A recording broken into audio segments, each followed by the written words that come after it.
கருப்பு நிற காக்கையை பார்த்து கிண்டல் பேச ஆரம்பித்தது பஞ்சவர்ண கிளி. கண்ணங்கரேல் என்று என்ன நிறமடாயுது?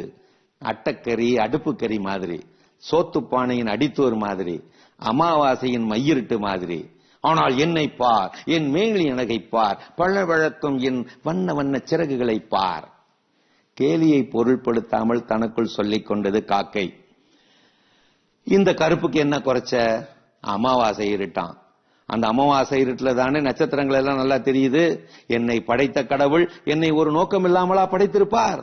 தன்னையே தேற்றிக் கொண்டது, தன் நிறத்தையும் ஏற்றுக்கொண்டது. அப்போது அந்த பக்கமாக வந்தான் வேட்டைக்காரன் ஒருவன். மரத்தின் மேல் இருந்த காக்கையை பார்த்தான், பஞ்சவர்ண கிளியையும் பார்த்தான். மறைந்திருந்தபடி பஞ்சவர்ண கிளியை கன்னி போட்டு பிடித்து விட்டான். வீட்டுக்கு கொண்டு போய் சேர்த்து விட்டான். அருகில் இருந்து கத்தி கத்தி பார்த்த அந்த காக்காவை அவன் கண்டுகொள்ளவே இல்லை. அது சொல்லிக் கொண்டது, நல்ல வேளை நான் பிளாக் காம்பினேஷன், ஆகவே தப்பித்தேன். நினைத்துக் கொண்டே வேட்டைக்காரன் பின் பறந்தது. என்னதான் நடக்கிறது என்று வேவு பார்த்தது. அந்த பஞ்சவர்ண கிளியை அவன் கூட்டுக்குள் அடைத்தான். அதன் வாயிலே வசம்பை வைத்து தேய்த்தான். நாக்கிலே பூண்டை சுட்டு வைத்து பொசுக்கினான். எங்கே குட் மார்னிங் சொல்லு, குட் பை சொல்லு, தாத்தா சொல்லு, மம்மி சொல்லு, டாடா சொல்லு.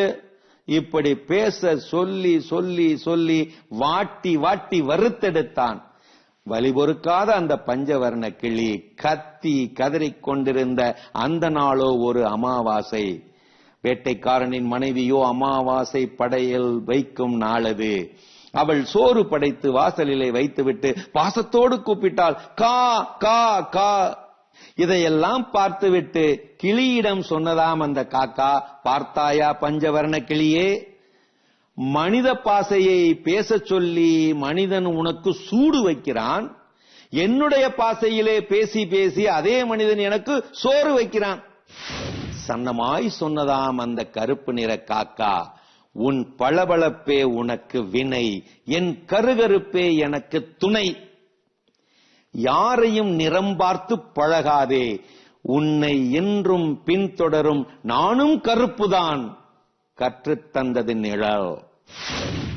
சிறப்பான கதைகள் 1000 பகுதி பார்த்துட்டோம்.